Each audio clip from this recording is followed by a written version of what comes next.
कहानी की शुरुआत 7 की एक छोटी लड़की क्लोई से होती है, जिसने अपनी पूरी जिंदगी एक घर के अंदर कैद होकर बिताई है। उसने कभी बाहर की दुनिया नहीं देखी, कभी किसी बच्चे के साथ खेली नहीं और कभी घर के बाहर कदम तक नहीं रखा। उसका पिता हेनरी हमेशा उसे यही कहता है कि बाहर की दुनिया बहुत खतरनाक है। इसी वजह से क्लोई के मन में बाहर की दुनिया को लेकर डर भी है और उसे जानने की उत्सुकता भी। जब भी वह खिड़की से बाहर देखने की कोशिश करती है, हेनरी तुरंत गुस्सा हो जाता है और उसे खिड़की से दूर रहने को कहता है।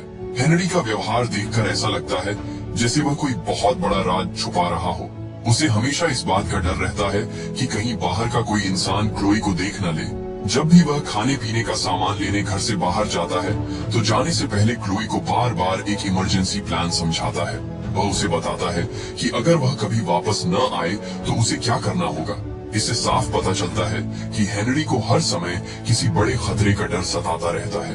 एक दिन रात के खाने के दौरान हेनरी अपनी बेटी का ध्यान दूसरी तरफ लगाने के लिए उसके साथ कार्ड गेम खेलने लगता है, लेकिन तभी क्लोई कुछ ऐसा देखती है जिसे देखकर उसके होश उड़ जाते हैं। उसके पिता की आंखों से खून निकलने लगता है। यह नजारा बेहद डरावना था, लेकिन हेनरी बिल्कुल शांत रहता है और बताता है कि यह अजीब बीमारी उसे काफी समय से है। इसके बाद वह क्लोई से एक और डरावनी बात कहता है। वह उसे सख्त चेतावनी देता है कि अगर कभी उसकी आंखों से भी खून निकलने लगे तो उसे तुरंत बताना होगा। उसी रात क्लोई अपने पिता से उस रहस्यमयी पहाड़ के बारे में पूछती है, जिसके बारे में उसने कहीं पढ़ा था। यह सुनते ही हेनरी चौकन्ना हो जाता है। उसे शक हो जाता है कि क्लोई ने शायद उसके छुपा कर रखे हुए अखबार पढ़ लिए हैं। डर के मारे कि कहीं क्लोई बाहर की दुनिया का सच न जान जाए, हेनरी सारे अखबार जला देता है। उस रात क्लोई अचानक एक अजीब आवाज सुनकर जाग जाती है। आवाज उसके कमरे के बाहर से आ रही होती है। डरते डरते वह दरवाजे की तरफ बढ़ती है और धीरे से उसे खोलती है, लेकिन जैसे ही दरवाजा खुलता है, उसके सामने एक रहस्यमयी औरत खड़ी दिखाई देती है। अचानक वह औरत जोर जोर से चीखने लगती है और डरकर कमरे में भागने लगती है। ये देखकर क्लोई पूरी तरह सन्न रह जाती है। वह चुपचाप वहीं खड़ी रहती है और उम्मीद करती है कि शायद वह अजीब औरत खुद ही गायब हो जाए। इंतजार करते हुए क्लोई एक पेन उठाती है और ड्राइंग बनाने लगती है। अगले दिन सुबह वह अपने पिता को रात की पूरी घटना बताती है। हेनरी तुरंत उस कमरे की जांच करता है, लेकिन वहाँ कोई नहीं होता। कमरा पूरी तरह खाली होता है, जैसे वहाँ कभी कोई आया ही ना हो। कुछ देर बाद क्लोई को अपने कमरे के बाहर एक किताब मिलती है, जिसे किसी ने चुपके से वहाँ छोड़ दिया होता है। यह देखकर वह बहुत खुश हो जाती है और तुरंत अपने कमरे में जाकर किताब पढ़ने लगती है। जिस लड़की ने पूरी जिंदगी 4 दीवारों के बीच बिताई हो, उसके लिए एक साधारण किताब भी किसी खजाने से कम नहीं थी। किताब पढ़ते पढ़ते अचानक क्लोई को बाहर से आइसक्रीम ट्रक की धुन सुनाई देती है। उत्सुक होकर वह सावधानी से खिड़की के पास जाती है और बाहर झांकती है। तभी उसकी नजर उसकी ही उम्र की एक लड़की पर पड़ती है, जिसका नाम हार्पर होता है। और पहली बार अपनी जिंदगी में क्लोई किसी ऐसे बच्चे को देखती है जो बिल्कुल उसकी तरह है। यहीं से उसकी जिंदगी एक ऐसे रहस्य की तरफ बढ़ने लगती है जो अब तक उससे छुपाया गया था। उधर खिड़की से बाहर देखते हुए क्लोई मन ही मन सोचती है कि काश हार्पर उसके लिए भी एक आइसक्रीम लेकर आए। लेकिन हैरानी की बात यह होती है कि कुछ ही सेकंड बाद हार्पर सच में उसके घर के दरवाजे तक पहुंच जाती है और दस्तक देती है। क्लोई खुशी से उछल पड़ती है और तुरंत दरवाजा खोलने के लिए दौड़ती है, लेकिन जैसे ही वह चॉकलेट आइसक्रीम लेने वाली होती है, तभी हेनरी बीच में आ जाता है और उसे रोक देता है। हेनरी काफी घबराया हुआ दिखाई देता है। वह तुरंत हार्पर से पूछता है कि आखिर उसे क्लोई का नाम कैसे पता चला। इसी बीच हार्पर की माँ नैन्सी भी वहाँ आ जाती है। उसने अपनी बेटी को पड़ोसियों से बात करते हुए देख लिया था। नैन्सी मुस्कुराते हुए अपना परिचय देती है और क्लोई से भी प्यार से बात करती है। फिर वह एक ऐसी बात कह देती है जिससे हेनरी का चेहरा ही बदल जाता है। नैन्सी कहती है कि क्लोई तो बिल्कुल एक सामान्य बच्ची की तरह लगती है। ये सुनते ही हेनरी और भी बेचैन हो जाता है। वह जल्दी से बातचीत खत्म करता है, सबको अलविदा कहता है और तुरंत दरवाजा बंद कर देता है। अब उसके मन में एक अजीब शक पैदा हो जाता है। उसे लगता है कि क्लोई शायद उसकी गैर मौजूदगी में चोरी छिपे घर से बाहर जाती रही है। डर और गुस्से में आकर वह क्लोई को सजा देता है और उसे एक अंधेरी अलमारी में बंद कर देता है। उस रात क्लोई अकेली बैठी अपने हाथों से बनाए हुए खिलौना आइसक्रीम ट्रक के साथ खेल रही होती है। तभी कुछ ऐसा होता है जिस पर यकीन करना मुश्किल है। अचानक क्लोई बिना समझे कि कैसे सीधे हार्पर के बेडरूम में पहुंच जाती है। उसे खुद भी नहीं पता होता कि यह कैसे हुआ। दोनों लड़कियां साथ बैठती हैं और धीरे धीरे सो जाती हैं, जैसे वे सालों पुरानी दोस्त हों। अगली सुबह हेनरी को अपनी गलती का एहसास होता है। वह क्लोई से माफी मांगता है क्योंकि उसे लगता है कि उसने गुस्से में जरूरत से ज्यादा सख्ती कर दी। इसके बाद क्लोई अपने पिता को मनाती है कि वह आखिरकार बाहर जाकर उसके लिए असली आइसक्रीम लेकर आई। काफी देर बाद हेनरी वापस लौटता है, लेकिन इस बार कुछ बहुत गलत हुआ होता है। उसके कपड़े खून से सने होते हैं और उसके हाथ में एक बंदूक होती है। घर में घुसते ही वह जल्दी से दरवाजा बंद कर देता है और क्लोई को बताता है कि बाहर किसी ने उस पर हमला कर दिया। लेकिन हैरानी की बात यह है कि क्लोई को इस खतरनाक घटना से ज्यादा फर्क नहीं पड़ता। वह तो अभी भी सिर्फ अपनी आइसक्रीम के बारे में सोच रही होती है। नाराज होकर वह अपने पिता से कहती है कि अगर वह उसके लिए आइसक्रीम नहीं ला सकते तो वह खुद सुपरमार्केट जाकर खरीद लेगी। इसी दौरान क्लोई अपने पिता के घाव साफ करने लगती है और उनकी पट्टी करती है, लेकिन तभी अचानक हेनरी बेहोश होकर जमीन पर गिर पड़ता है और उसी पल घर में एक और अजीब घटना होती है। जो चीजें अब तक जैसे रुकी हुई थीं, वे अचानक फिर से चलने लगती हैं। बत्तियां दोबारा जल उठती हैं, सिंक से पानी टपकने लगता है और पूरा माहौल बदल जाता है। अपने पिता को बेहोश देखकर क्लोई आखिर वह फैसला लेती है जिसका सपना उसने पूरी जिंदगी देखा था। वह छिपी हुई तिजोरी खोलती है, उसमें से कुछ पैसे निकालती है और चुपचाप पहली बार घर से बाहर निकल जाती है। जैसे ही वह सीढ़ियों से नीचे उतरती है, उसकी आंखों में चमक आ जाती है। वह पहली बार पेड़ पौधों और फूलों को अपने हाथों से छूती है। उसके लिए यह सब किसी जादू से कम नहीं था। चार दीवारों के अंदर पली बढ़ी इस बच्ची को बाहर की दुनिया किसी सपने जैसी लग रही थी। वह खुशी से मुस्कुराते हुए हर चीज को ध्यान से देखती है। तभी उसकी नजर पास खड़े आइसक्रीम ट्रक पर पड़ती है। ट्रक का मालिक मिस्टर एलन क्लोई के हाथ में $100 का नोट देखकर मजाक में कहता है, इतने पैसों से तो तुम जिंदगी भर आइसक्रीम खा सकती हो। लेकिन क्लोई को अभी नहीं पता था कि घर से बाहर निकला उसका यह पहला कदम उसे एक ऐसे रहस्य के करीब ले जा रहा है जो उसकी पूरी जिंदगी बदलने वाला था। फिर वह प्यार से क्लोई को ट्रक में बैठने के लिए मना लेता है। रास्ते भर क्लोई बाहर की दुनिया को हैरानी से देखती रहती है। वह बच्चों को साइकिल चलाते हुए, लोगों को अपने कुत्तों के साथ घूमते हुए और परिवारों को खुशी खुशी समय बिताते हुए देखती है। पहली बार उसे महसूस होता है कि शायद बाहर की दुनिया उतनी खतरनाक नहीं है जितना उसके पिता हमेशा बताते रहे हैं। लेकिन तभी उसकी नजर सड़क पर लगे एक चेतावनी बोर्ड पर पड़ती है। उस पर लिखा होता है कि ऐसे लोगों से सावधान रहें जिनकी आंखों से खून निकलता है। यह देखकर क्लोई को तुरंत अपने पिता की याद आ जाती है। कुछ देर बाद वे दोनों शहर के एक पार्क में पहुंचते हैं। वहां मिस्टर एलन क्लोई से कुछ अजीब सवाल पूछने लगते हैं। वह जानना चाहते हैं कि क्या उसकी आंखों से कभी खून निकला है या उसके पास कोई खास ताकत है। क्लोई तुरंत कहती है कि वह बिल्कुल सामान्य लड़की है, लेकिन इसी बातचीत में उसे एक चौंकाने वाली बात पता चलती है। उसकी माँ कभी बहुत मशहूर थी क्योंकि उसके पास भी रहस्यमयी शक्तियां थीं। तभी एक पुलिस अफसर वहां आता है और क्लोई से पूछता है कि क्या वह मिस्टर एलन को जानती है। घबराई हुई क्लोई ना कह देती है। इसके बाद एलन अफसर को समझाने की कोशिश करता है कि क्लोई उसकी पोती है। साथ ही वह चुपके से क्लोई के कान में कहता है कि इसी तरह के लोगों ने उसकी माँ को मार डाला था। उसकी बात सुनकर क्लोई डर जाती है और अफसर को वहां से जाने का आदेश देती है। हैरानी की बात यह होती है कि अफसर बिना कुछ कहे तुरंत वहां से चला जाता है। उसी पल मिस्टर एलन को यकीन हो जाता है कि क्लोई के पास सचमुच कोई शक्ति है। घर लौटते समय क्लोई की नजर ट्रक में टंगी एक तस्वीर पर पड़ती है। तस्वीर उसकी माँ की होती है। तभी उसे पता चलता है कि मिस्टर एलन कोई और नहीं बल्कि उसके नाना है। घर छोड़ने से पहले एलन उसे वह तस्वीर दे देता है और कहता है कि अगली बार जब आइसक्रीम ट्रक की आवाज सुनाई दे तो वह अपने पिता के खाने में नींद की दवा मिला दे। कुछ घंटों बाद हेनरी की नींद खुलती है और एक बार फिर उसके आसपास का समय रुक जाता है। घबराकर वह क्लोई को ढूंढने बाहर निकलता है। जब उसे क्लोई अपने कमरे में सुरक्षित मिल जाती है तो वह राहत की सांस लेता है। लेकिन जल्द ही उसे समझ आ जाता है कि क्लोई घर से बाहर गई थी और अब उसे उसके सारे झूठ का पता चल चुका है। पहली बार क्लोई अपने पिता का खुलकर विरोध करती है। गुस्से और दुख में वह चिल्लाकर कहती है कि वह उनसे नफरत करती है। फिर वह अपने दिल की सबसे बड़ी ख्वाहिश बताती है। वह हमेशा चाहती थी कि उसकी भी एक ऐसी माँ हो जो उसे प्यार करे और उसकी देखभाल करे जैसे बाकी बच्चों की माँ करती है। उस रात क्लोई मिस्टर एलन द्वारा दी गई तस्वीर को ध्यान से देखती है। तभी उसे एक डरावनी सच्चाई समझ आती है। उसके कमरे की अलमारी में जो रहस्यमयी औरत बार बार दिखाई देती है वह कोई और नहीं बल्कि उसकी माँ है।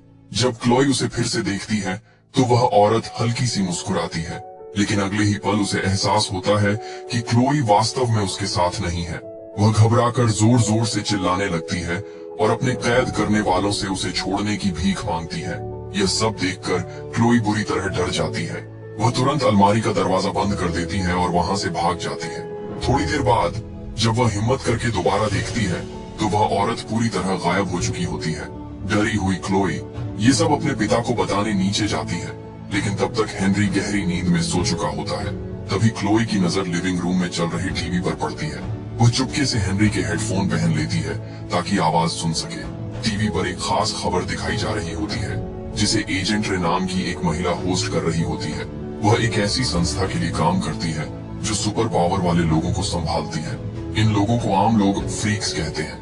इंटरव्यू के दौरान बताया जाता है कि सरकार ने सभी फ्रीक्स को मैडॉक माउंटेन नाम की जगह पर रहने का मौका दिया है जहां वे शांति से रह सकते हैं। लेकिन जो भी फ्रीक्स अब भी शहरों में छिपे हुए हैं उन्हें अपराधी माना जाएगा। इसके बाद रिपोर्टर एक और डराने वाली बात बताता है। लोगों का मानना है कि फ्रीक्स के बच्चों की ताकत उनके माता पिता से भी ज्यादा हो सकती है। इसलिए कुछ लोग सोचते हैं कि ऐसे बच्चों को देश की सुरक्षा के लिए खत्म कर देना चाहिए। लेकिन एजेंट रे इस सोच के खिलाफ होती है। उसका मानना है कि अगर इन बच्चों को सही तरीके से बड़ा किया जाए तो वे लोगों की मदद कर सकते हैं। उसके हिसाब से ऐसी ताकत रखने वाला बच्चा देश के लिए एक बहुत बड़ा हथियार बन सकता है। उसी रात अचानक क्लोई फिर से हार्पर के कमरे में पहुंच जाती है। उस समय हार्पर अपनी दोस्तों के साथ स्लीप ओवर कर रही होती है। क्लोई को अचानक सामने देखकर सभी लड़कियां डर जाती हैं। हार्पर गुस्से में उसे तुरंत वहां से जाने को कहती है। कुछ ही देर में सभी बच्चे क्लोई को फ्रीक कहकर बुलाने लगते हैं।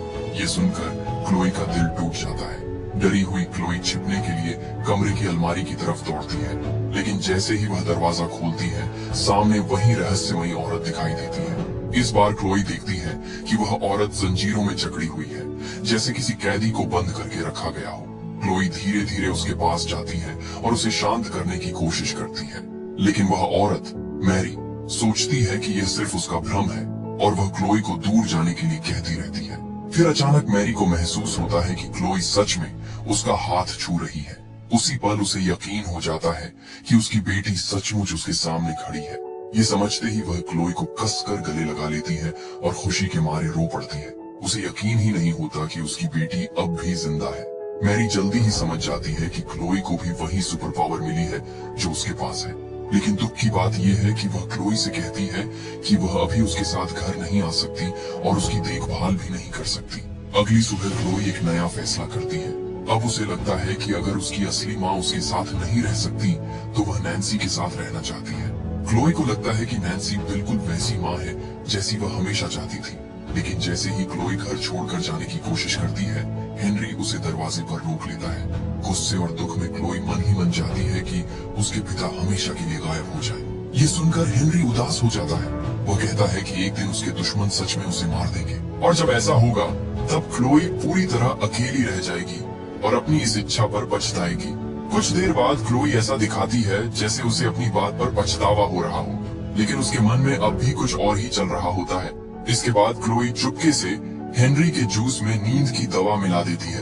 फिर वह माफी मांगने का नाटक करते हुए उसे जूस का गिलास दे देती है। लेकिन जैसे ही हेनरी गिलास को अपने मुंह तक ले जाता है, उसे उसमें कुछ अजीब सी गंध महसूस होती है। हेनरी तुरंत समझ जाता है कि कुछ गड़बड़ है। वह गुस्से में क्लोई के पीछे दौड़ पड़ता है। अपनी बेटी की इस हरकत से वह बुरी तरह आहत हो चुका होता है और उस पर चिल्लाने लगता है। डरी हुई क्लोई अचानक अपनी शक्ति का इस्तेमाल करती है और हेनरी को सो जाने का आदेश देती है। अगले ही पल हेनरी बेहोश होकर जमीन पर गिर पड़ता है, लेकिन इस शक्ति का इस्तेमाल करने की कीमत भी चुकानी पड़ती है। क्लोई की आंखों से खून बहने लगता है। अब उसे यकीन हो जाता है कि वह वहां और नहीं रह सकती। वह तुरंत तिजोरी से काफी सारे पैसे निकालती है और घर से भाग जाती है। बाहर उसे उसके नाना एलन मिल जाते हैं, जो प्यार से उसके चेहरे पर लगा खून साफ करते हैं। जब एलन को पता चलता है कि क्लोई नैन्सी को अपनी नई माँ बनाना चाहती है, तो वह उसे समझाता है कि वह उसे उसकी असली माँ के पास ले जा सकता है। ये सुनकर क्लोई उसके साथ ट्रक में बैठ जाती है। दूसरी तरफ एलन एक पादरी का भेष बनाकर एक बेकरी में एजेंट रे से मिलने पहुंचता है। जब दोनों अकेले होते हैं तो एलन कहता है कि उन दोनों का मकसद एक ही है। फिर वह एजेंट रे से क्लोई को सुरक्षित रूप से मैडॉक माउंटेन पहुंचाने में मदद मांगता है। एलन एक कहानी सुनाता है। वह कहता है कि 7 साल पहले एक बच्ची उसके चर्च के बाहर छोड़ दी गई थी और उसके साथ एक चिट्ठी थी जिसमें उस बच्ची की रक्षा करने को कहा गया था। उसे शक था कि वह बच्ची एक फ्रीक हो सकती है, इसलिए उसने उसे अपने पास रख लिया। लेकिन तभी क्लोई उसकी बात बीच में काट देती है और सच बता देती है। वह कहती है कि उसे उसके पिता ने पाला है, न कि एलन ने। फिर जब क्लोई सुनती है कि एलन भी उसे फ्रीक कह रहा है, तो वह बहुत गुस्सा हो जाती है। वह सबसे ज्यादा यही चाहती है कि वह बाकी बच्चों की तरह एक सामान्य लड़की हो। गुस्से और दुख में क्लोई बेकरी से बाहर भाग जाती है। एलन भी उसके पीछे दौड़ पड़ता है, लेकिन बाहर निकलने से पहले उसकी नजर एक रसोइये पर पड़ती है, जिसने उनकी सारी बातचीत सुन ली होती है। बिना एक पल गंवाए एलन एक पेन उठाता है और रसोइये की आंखों पर हमला कर देता है। दर्द से चीखता हुआ वह आदमी बाहर की तरफ भागता है। यह देखकर एजेंट रे और उसकी टीम तुरंत अपनी बंदूकें निकाल लेते हैं। जब घायल रसोइया मदद मांगते हुए बाहर आता है, तो एजेंट उसे खतरा समझ लेते हैं और गोली मार देते हैं। गोलियों की आवाज सुनते ही एलन अपनी शक्ति का इस्तेमाल करता है और अदृश्य हो जाता है। फिर वह क्लोई को लेकर आइसक्रीम ट्रक में वहां से भाग निकलता है। रास्ते में एलन बहुत परेशान हो जाता है। उसे लगता है कि उसने अपनी बेटी मैरी को बचाने का शायद आखिरी मौका खो दिया है। उसका असली प्लान एजेंट रे की मदद से क्लोई को मैडॉक माउंटेन पहुंचाने का था, लेकिन एलन एक भयानक सच पहले से जानता था। मैडॉक माउंटेन कोई सुरक्षित जगह नहीं थी। वह दरअसल फ्रीक्स के लिए बनाई गई एक बड़ी जेल थी। फिर भी वह वहां जाना चाहता था, क्योंकि उसकी बेटी मैरी वहीं कैद थी। उसके दिल में अब भी उम्मीद थी कि शायद वह उसे बचा सके। उधर क्लोई को लगता है कि उसकी असली माँ अब इस दुनिया में नहीं है, इसलिए वह एलन से कहती है कि उसे वापस घर ले चले। उसका प्लान था कि चोरी किए हुए पैसे नैन्सी को दे और उसे अपनी माँ बनने के लिए मना ले। लेकिन तभी सड़क पर उन्हें अचानक हेनरी दिखाई देता है। क्लोई तुरंत ट्रक से कूदकर अपने पिता की तरफ दौड़ पड़ती है। हेनरी अपनी शक्ति का इस्तेमाल करके एलन और उसके आइसक्रीम ट्रक को पल भर में बहुत दूर भेज देता है। इसके बाद वह क्लोई को वापस घर ले जाने की कोशिश करता है, लेकिन अब क्लोई वहां रुकना नहीं चाहती।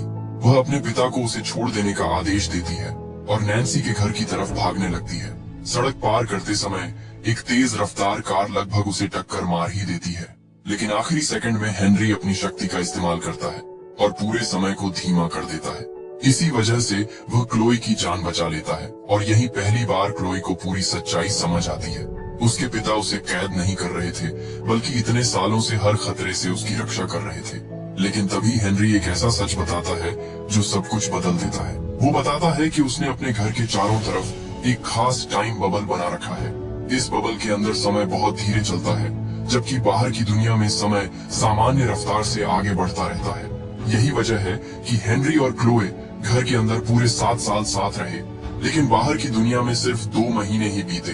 यानी क्लोए की माँ मैरी को गए हुए असल में सिर्फ 2 महीने हुए थे। अब हेनरी को एहसास होता है कि उसने अपनी बेटी को बचाने के चक्कर में उसे कितनी अकेली और दुख भरी जिंदगी दे दी। इसलिए वो फैसला करता है कि अब क्लोए को एक सामान्य परिवार मिलना चाहिए।